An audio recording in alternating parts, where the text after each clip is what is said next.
That takes us through, I think, the best. When are we going to get into it, mate? When are we going to get into the Raiders? We're going to get into the good stuff? Yeah, look, we don't have to even necessarily talk about that game. It was a byproduct of the much bigger story which came out before that game, which was the email scandal. I'll give us up some facts for the people who don't know that, and then I'm sure you've got a lovely tangent you want to go into about this. But as part of the Washington football investigation for Dan Snyder and the sexual assault allegations that have been going on at the Washington football team. That's Washington football team's owner? Yes. Roughly 650,000 emails were investigated from there. And then, as it turned out, a bunch of them were sent from...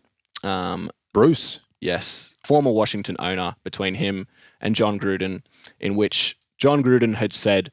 Bruce Allen, racist and sexist things, including racial stereotypes. Homophobic, racist, misogynistic. It's like, ding, ding, ding. I think... Stop the fight. It's over. I think Schefter summarized it best when he said it was the complete smorgasbord of offensive terms. Yeah. Or something along these lines. There are a few things worth considering for this from my point of view. In fact, it's a hit job. A what? It's a hit job. On Jon Gruden? Yeah. Like what he did was worse. He needs to get punished, but this is a targeted hit job, which is very interesting. You drop the number, 650,000 emails. They picked out this bunch on Jon Gruden, right? And it looks like, sorry to steal the ship here, man. It looks like the Vegas Raiders were given all the information on Jon Gruden on Friday, and it looks like the NFL were kind of like, sack him. And when they didn't, when they let him coach by Sunday, they released the rest of it to the public.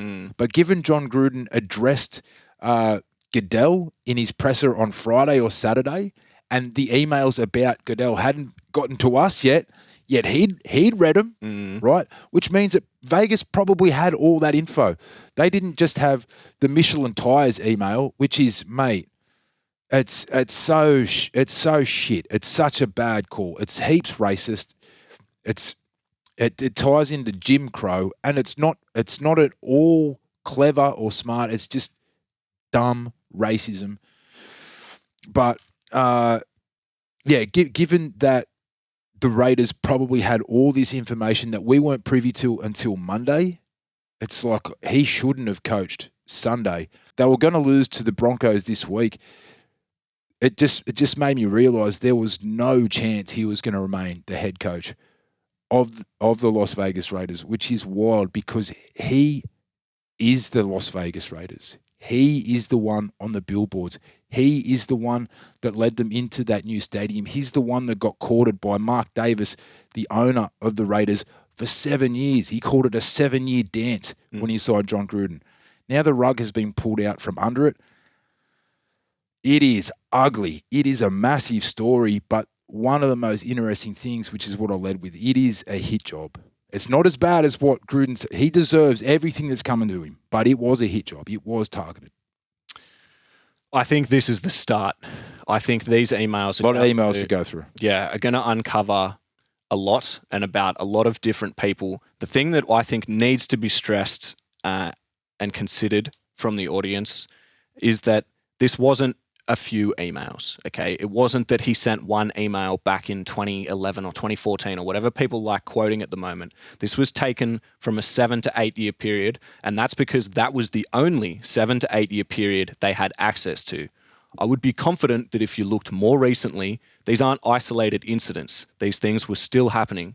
And I have a feeling that in the next few weeks, when more of the emails start to get released and people start to see more of the details, it's going to become much more obvious on why... About Jon Gruden? Yes, on Jon Gruden, on why this is a non-event. Like, there was absolutely no choice in my mind. And I think it sets a good example because every other coach around the league immediately starts to think, oh dear, what email at one point or other in my life have I sent? And I think that's because now we live in an age of accountability. You cannot get away with doing things like that. Publicly, it doesn't matter if you're a great bloke and all of the players respect you. If you talk to your buddies, be it behind closed doors or in front of a microphone, You cannot get away with acting like that in 2021.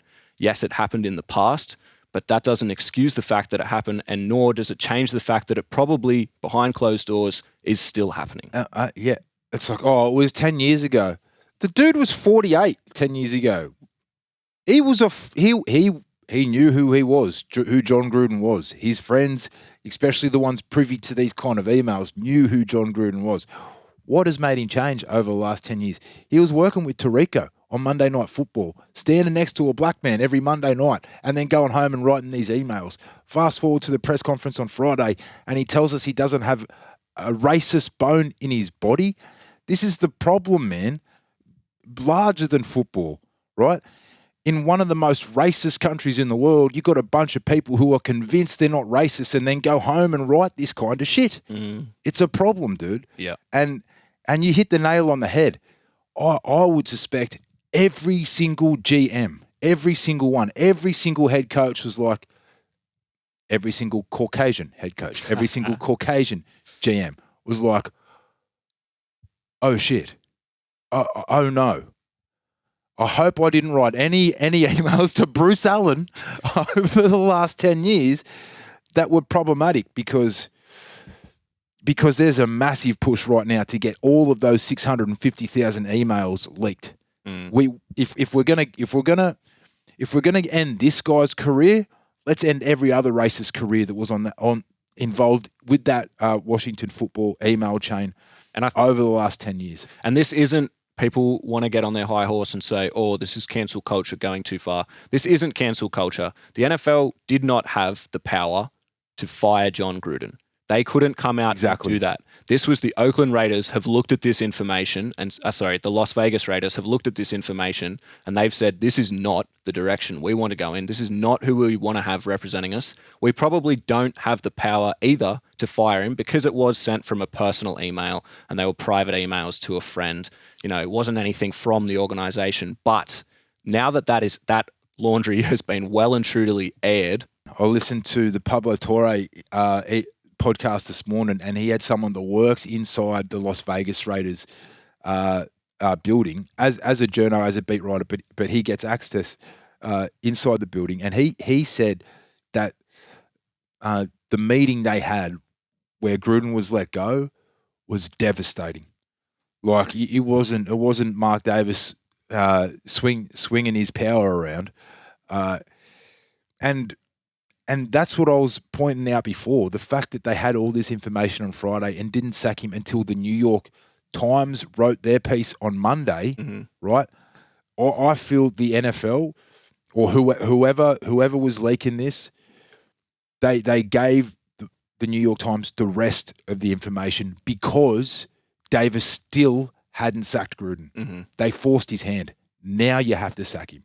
Right now he has to go, and I know Gruden has stood aside, retired, but that's just lingo, right? Mark Davis wasn't going to let him work anymore after this latest slate of emails had been released.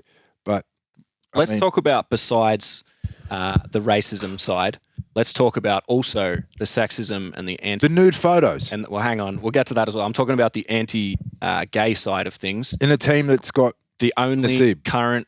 The only current outwardly gay player, Carl Nassib, playing for that team. What does he think seeing Gruden use language like this? It's sad. And even more importantly, what this is all about, what this boils back to, is this Washington football investigation. There's going to be... I want those emails. There's going to be serious repercussions. What you just touched on as well, which is now coming out. Gruden had been a part of that. Allen sending photos, allegedly we should say at this point, of the cheerleaders, topless or posing or whatever, to be sending that sort of thing around. And that's just one of the points in this long list of sexual misconduct which has been claimed against that organization. The scary thing is Jon Gruden might actually believe that he's not racist, that he's not misogynist, that he's not homophobic. And it's like, man, you got... That's the problem. And that's huge. And meanwhile, the Raiders looked really good over the first 3 weeks. You know, and now what for that team? You've completely you've completely left your boys hung out to dry in what was a promising season, and now it looks the football looks so insignificant. That's how big this story is. That it's made football look insignificant. It's going to be difficult. My heart goes out to the particularly Nasib and the other black players in the team for what they must be thinking right now. To have had someone like that so close to you that you trust, this is just another punch in the gut, particularly when the NFL, at least on surface level, has been trying so hard in recent years to come out and change this sort of scope.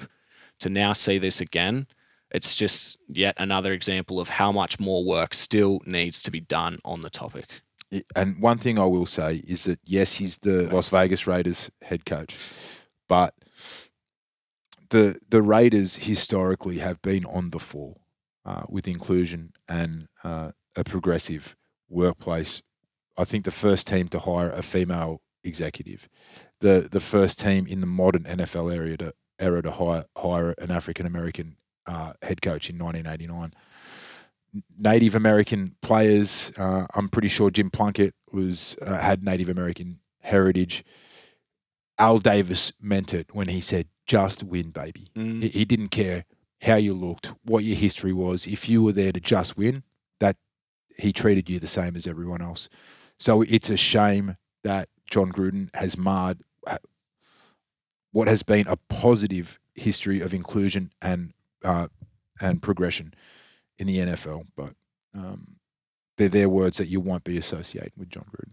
I think, as we said, in this age of accountability as well, these are steps that need to be taken. Whatever now comes of these emails, whatever other investigations come out, we need to drain the swamp. Those things are unacceptable, especially, like we said, from the point of players and people of those backgrounds or of those sexualities. They do not need to live in a society where these sort of things are tolerated. Yeah, man. That seems. Yeah.